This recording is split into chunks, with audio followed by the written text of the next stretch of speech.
Making a budget is one thing. Sticking to the budget now, that is where we all need help. Today, I'm going to show you how you've already sabotaged yourself while making your budget so you can go back and make some changes, tweak some things to give yourself a better chance at sticking to your budget. When we think of budget, we automatically, for a lot of us, think of cutbacks. It's the fastest way for us to create more money from what we already have. But unfortunately, our budget has now become unrealistic, where we're now budgeting $50 for food per week. In what world? Do you know how much eggs are? You're expecting your kids to go from snacking 5 bags of chips a day, exaggeration, down to an Apple streaming service when it's your only pastime. No going out to eat when you go out to eat almost every weekend. All this will definitely save you money, and it is very doable, but it takes a lot more energy and a lot more motivation to go from what you used to do to doing absolutely none of it. So being more realistic will increase your chance of sticking to your budget, and it will make it feel a lot less painful, thereby, once again, increasing your chances of sticking to the budget.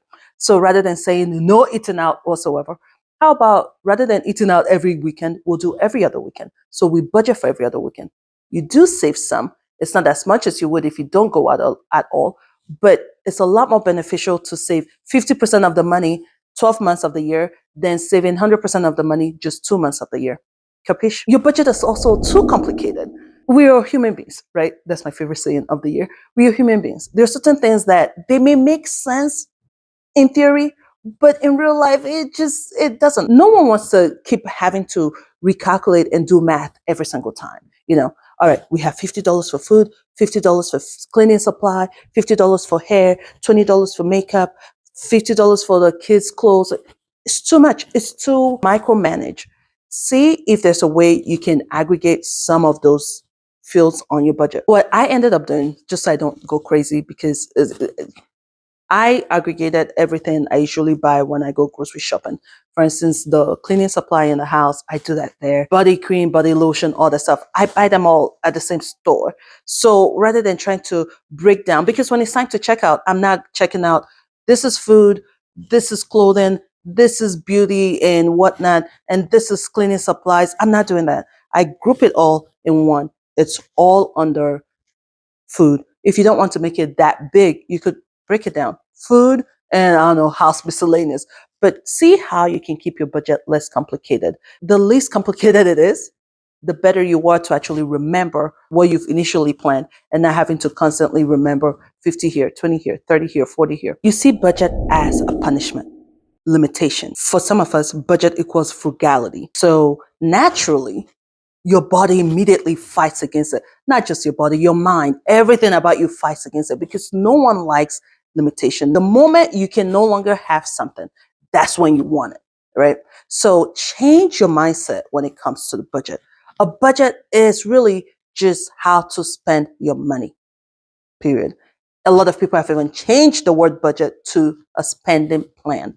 And so when you're setting up that budget, don't have the mindset of, all right, I can't have this, I can't have that. Focus more on, this is where I want the money to go, this is where I want the money to go. And also, you are planning money for living, for enjoying your life. You're not here to just work, and make good use of your money and manage your money well. You're also here to enjoy living. So plan your spending for living, budget your spending for living, and that includes entertainment, that includes having fun, having a good time. It doesn't have to cost uber amount of money, but also put that in there so that your budget is not just all about what I can't have. Don't eat this. Don't order food. Don't buy this. So it's focused more on, this is how we're spending our money, and it includes the fun part, not just the boring parts. If this video has been of any value to you so far, then do me a favor and hit the thumbs up button. If it hasn't, feel free to, and I'll get the message. Thank you. Another way we sabotage ourselves with budgeting is that our budgeting only ends on the sheet of paper, the paper we did the budget on, and that's it. Our minds and our behavior did not get the memo. We didn't have a kumbaya with them all. So we've written down what we wrote down, and it looks good, and we've planned it right.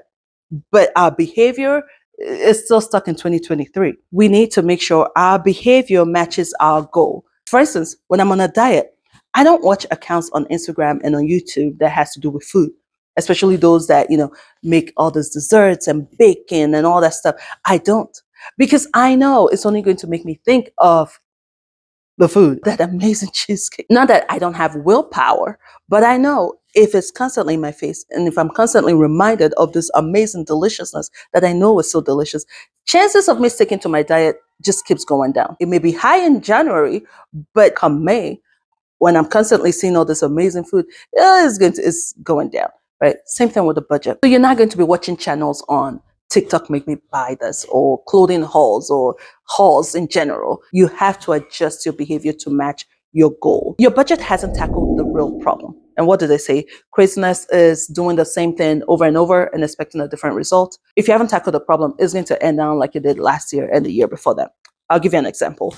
For groceries, which is food in general, you've written down $1,000 a month.